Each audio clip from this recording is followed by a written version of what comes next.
Hello, investors. Welcome to one more monthly interaction with Canara Robeco. What an eventful month last month was. We had budget, we had earnings, we had global geopolitics, we had basically resolution of the tariff deal between India and US. Let us address all these points in today's discussion. Let us start with the global piece first, and that has been the sequence we have been maintaining. On global front, there were multiple events on geopolitics side, which further complicates the geopolitics. One was, of course, the Venezuela and implications of thereof, which are limited, given that in terms of the cascading effects, there are limited cascading effects of Venezuela. Having said that, but the Iran issue, which is the second issue, is much more complicated. And if it were to escalate, it would have repercussions for energy prices. It will have cascading effect given the impact it can have on the oil transportation. As far as Russia, Ukraine is concerned, it continues to get elongated. That's where we are in terms of the global geopolitics. Hasn't changed much. Continue to remain complex. Uh, Hopefully, at some point in time, there would be resolution of some of these factors. But as of now, it remains complex. Let us hope that it doesn't extend to Asia as far as our neighborhood is concerned. As far as tariff, the other aspect which has been critical over last 1.5 years since the new US administration came in, has been around tariffs and tariff policies, which continue to be as erratic and as haphazard as they were right from the beginning.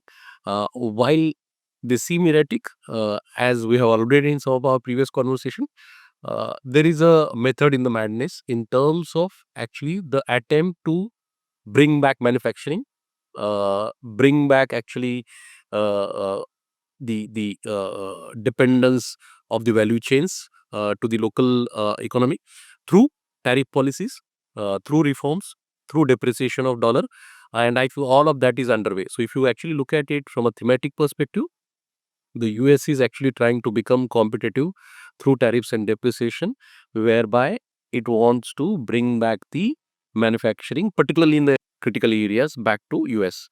Uh, so, of course, this thesis will play out over a period of time, but this is what and sum and substance of the entire tariff-related issues is. That's one.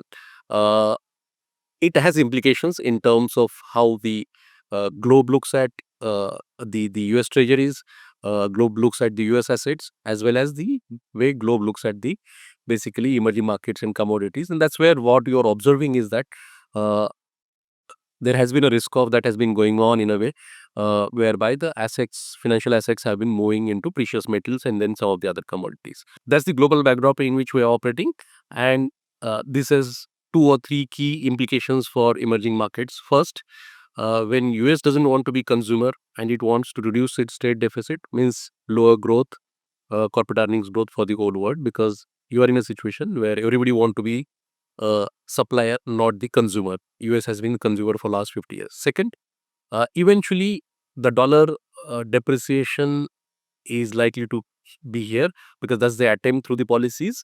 And as it happens, time to time, depending on the attractiveness, whether it is emerging markets, whether it is other developed markets, or whether it is commodities, actually they will take center stage in terms of reception of flows. In that context, India has not been recipient of flow because of the fundamental reasons.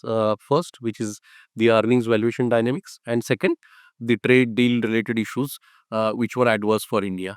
Uh, One of the issue which or both the issues seems to be gradually getting resolved. Our earnings valuation context gradually is becoming relatively more attractive, uh, and at the same time there was announcement of reduction of tariffs on India from 50% to effectively 18%. And on top of that, we have currency depreciation, so which means effective tariffs are actually much lower for India as compared to some of our competing countries. So it makes India competitive. So in that context, while up to now India has not benefited, but don't be surprised if for next 3-4 quarters, India starts actually not only receiving FII flows, but even at the margin, it helps the underlying earnings growth. So that's the global context. Coming to local factors, most of the global macro, as we have been alluding to in several conversations, continues to be extremely steady. The budget went by again, an extremely balanced budget, without doing any excesses, without doing any populism, without compromising on fiscal deficit. Uh, the focus on asset creation has continued both near term and in medium term. At the same time, the asset creation continues, or basically effectively investment continues on the traditional sectors like defense as well as railways. And at the same time, they have also started focusing on new areas whereby incentives and policies have been aligned to ensure that you get growth in segments like data center, semiconductor value chain, electronics manufacturing value chain, uh, component value chain across consumer durables, biopharma. Uh, all in all, uh, both domestic macro, incremental outline through the budget on domestic macro continues to suggest that's a good balance of macroeconomic stability and at the same time focus on actually creating uh, or doing capex or investments on the areas which are both traditional like defense and railways as well as the new areas as I alluded to. So that's the macro context, the regular macro factors, whether it is inflation, whether it is current account deficit, whether it is fiscal deficit, uh, except currency and liquidity, which has been little tight. FII outflows were one of the reason for that. I think most of the macro indicators remain healthy. The challenge has been uh, above par growth, uh, or above normal growth, particularly for last 1.5 year, and predominantly it was an outcome of combination of three or four things. First, government capex reducing during last financial year, RBI's liquidity policies being too tight, the inflation falling too much, which led to in nominal GDP growth rate itself coming down. And on top of that, you have basically globe not being supportive and we having a higher tariff. Uh, as you look at all these four factors today, all the four factors gradually have turned more constructive. RBI is keeping far more liquidity in the system. The credit growth has recovered from 8.5, 9%, 9.5% to 13, 13.5% in the previous fortnight. Uh, the the government capex has come back. The government capex continue to be focused while they are not growing at 18, 20%, but they are growing at 10, 12%, and they're growing it in the right areas. You have the US India trade deal, which is again a positive. So there will be no drag from that side. And lastly, the inflation, which had really hit low, which impacts the nominal GDP growth rate, is also likely to go back. So all four factors gradually are turning constructive in terms of the basic pillars of the growth, uh, which were in a way as a combination missing for last 1.5 year. And that's where you saw basically the earnings growth actually coming down from 18% CAGR between financial year 20 to 24 for Nifty to something like 6-7% CAGR over last 2 years or 6-8 quarters. Uh, and it has started gradually recovering. As these factors recover, these four factors which I alluded to, you are going to get earnings growth gradually going back to what consensus is penciling in. And as that happens, it has happened in a backdrop where you have basically the valuations which have been sideways. Effectively for 15-16 months, the market has not gone anywhere. The large caps are barely up 4-5%. Mid cap, small caps are down anywhere between 5 to 10%. The portfolios in mid cap, small cap would be down probably more than 10%. Uh, so you have had a context where earnings were slowing down, the valuation has reacted to it, the global factors were not conducive, the local factors were not conducive. Most of those factors seems to be gradually turning more constructive. It doesn't mean tomorrow you'll start getting 18-20% growth. It just means that the worst seems to be behind in terms of both the global tariff related factors as well as domestic earnings related factor. In that context, as we said in the previous conversation also, that we are no more actually being too worried about the valuation earnings context. Gradually, we are turning more and more constructive as far as market is concerned. Nifty is trading at 19 times. Mid cap, small caps are trading at roughly 25 times, while they are higher than the historical valuations, the broader market still. But if the earnings recovery were to happen, it will not look that expensive. And that's where a constructive view from next 12 to 18 months perspective, for the first time in last 18 months, we're feeling that the earnings valuation context is at least not adverse. you might not get the same kind of rewards that you got between financial year 20 to 24, but at least the starting point has become far more saner. The earnings are recovery, and that's where earnings is what we will focus on incrementally, because a lot of the ancillary factors or the macro factors or semi macro factors which were impacting the earnings seems to be behind. And in this context, when we look at even the near term earnings, the first half earnings growth for large caps was high single digit, which was recovery from the previous year. You had mid caps which continued to grow at upwards of 15% earnings as reported in the first half.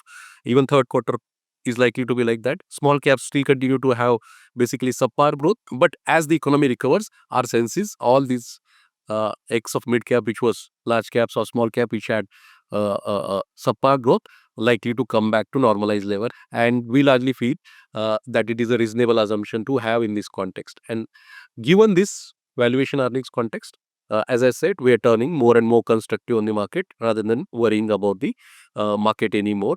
Uh, that's earnings valuation context.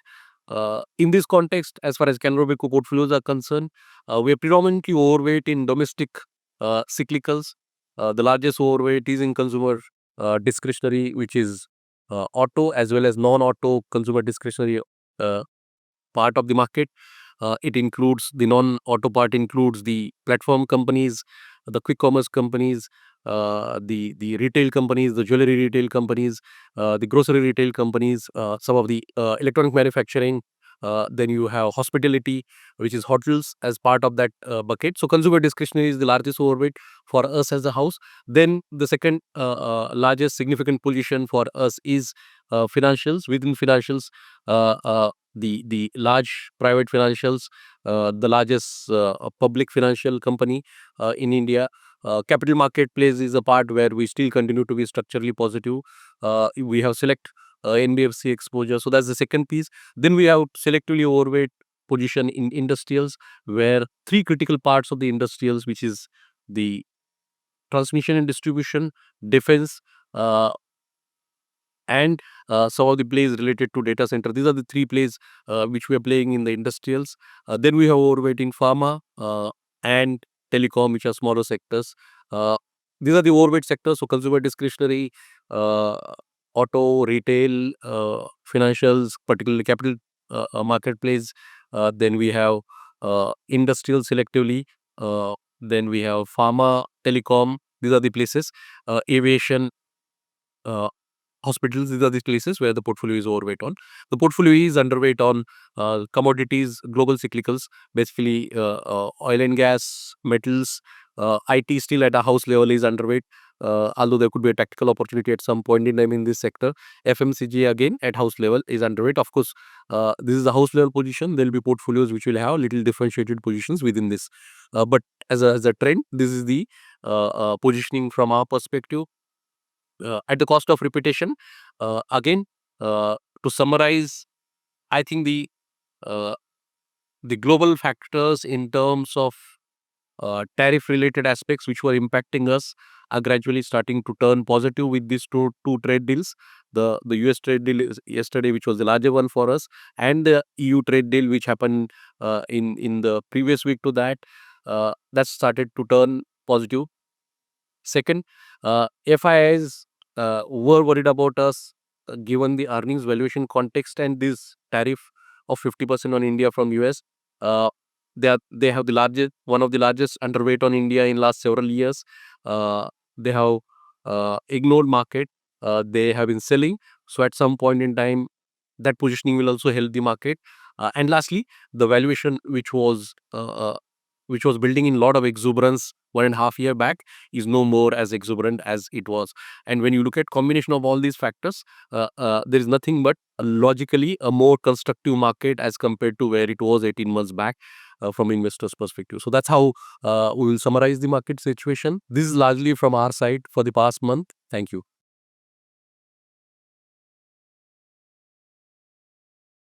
Mutual fund investments are subject to market risks. Read all scheme-related documents carefully.